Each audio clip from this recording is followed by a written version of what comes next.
आसतु आज बनैबा खांटी ओडिया मटन झोल। एठी मो मसला रे किछि कटा पियाज ग्राइंडिंग पाई मुझे पियाज को काटिकी रखिदेछि एवं एठी किछि परिमाण मुझे अदा एवं रसुण को छड़ाई रखिदेछि। मुझे 1 kg मटन पाई मु मसला रेडी करछि। आपण जदि आपण क्वांटिटी अनुसार मसला को प्रस्तुत करेंगे। एठी मु प्रेशर कुकर रे किछि सोरिष तेल एठी नहीं जाइछि।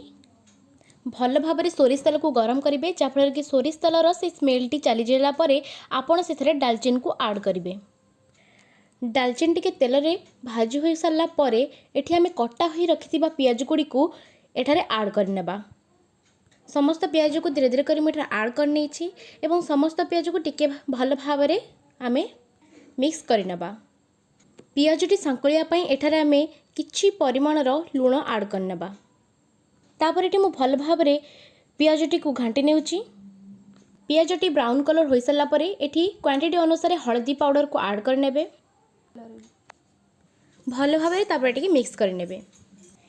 भल भाव में मिक्स कर सारा पर तापर एटी आमे लंका गुंड को ऐड करनेबे। आपण निज अनुसार एटी लंका गुंड ऐड करेंगे।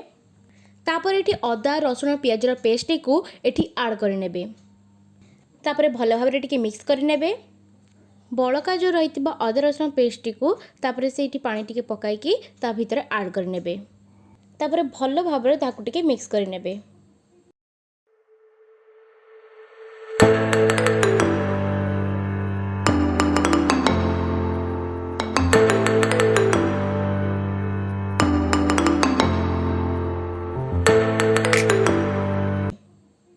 इठारे मु धनिया पाउडर जीरा पाउडर एवं गरम मसला को एठारे ऐड कर नहीं।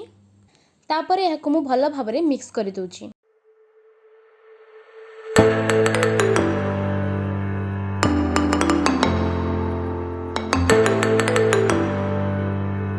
तापर मुझे ढंकई दूची।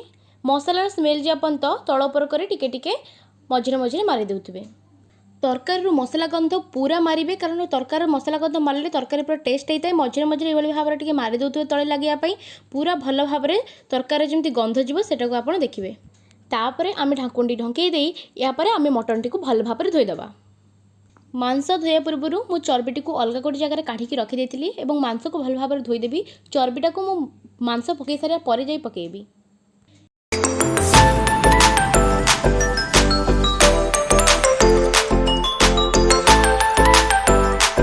मटन टी को ऐड कर सारा पर ये भल भाव में मुझे मटन टी को मिक्स करनी जाइए।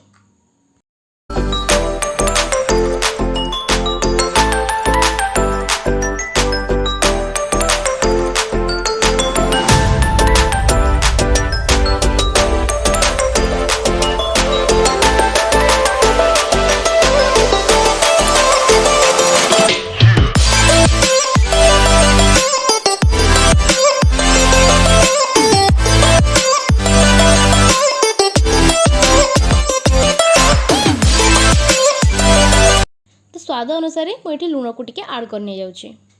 तापर भल भाव में लुण को मटन देखारे भल भाव में मिक्स करने। तापर ये आम ढाकुंटी को ढंकाई दबा।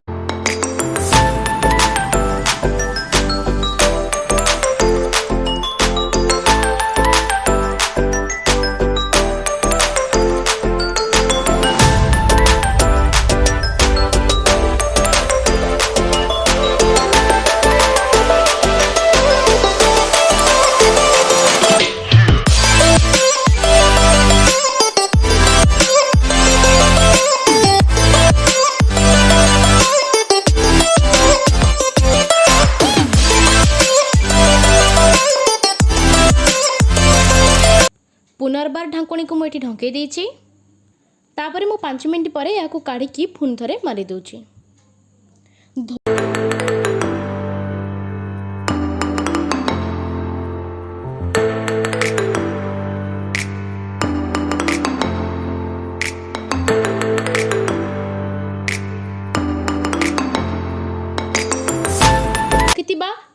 अलग रखिथिबा चर्बी को एठारे मु एबे तरकारी ऐड करनेबी। तापर ये भल भाव में तल उपर करके मिक्स करने जहाँफल चर्बीटी फिटबनी कि तेलिया आम मांस हेनी। ये गोटे सुंदर टिप्स आप फॉलो करें निश्चित भाव में आपण मटन पूरा स्वादिष्ट हे तथा चर्बीर कंचा गंध रहिबो नाही। किछि समय पर आम फुटिया को दबा जहाँफल कि पानी टिके मरीज। पानी मरी सारा पर मुझे गोटे सार को मटन देव भितर आड कर नहीं तापर मुझे उपरतला करके मारी नौ तापर मुझे पानी आड कर नहीं मो निज अनुसार पानी को आड करी आपण अनुसार पानी को आड करे तापर ताहाको भल भाव टिके मिक्स करने।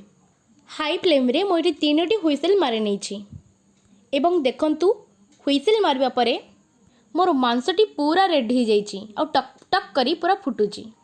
तापर एठारे मो गुजराती छेचिकी टिके आड करिछि। आपण निश्चित भाव में गुजराती को आड करेंगे कारण यह तरकार रे खूब स्वाद दे थाए।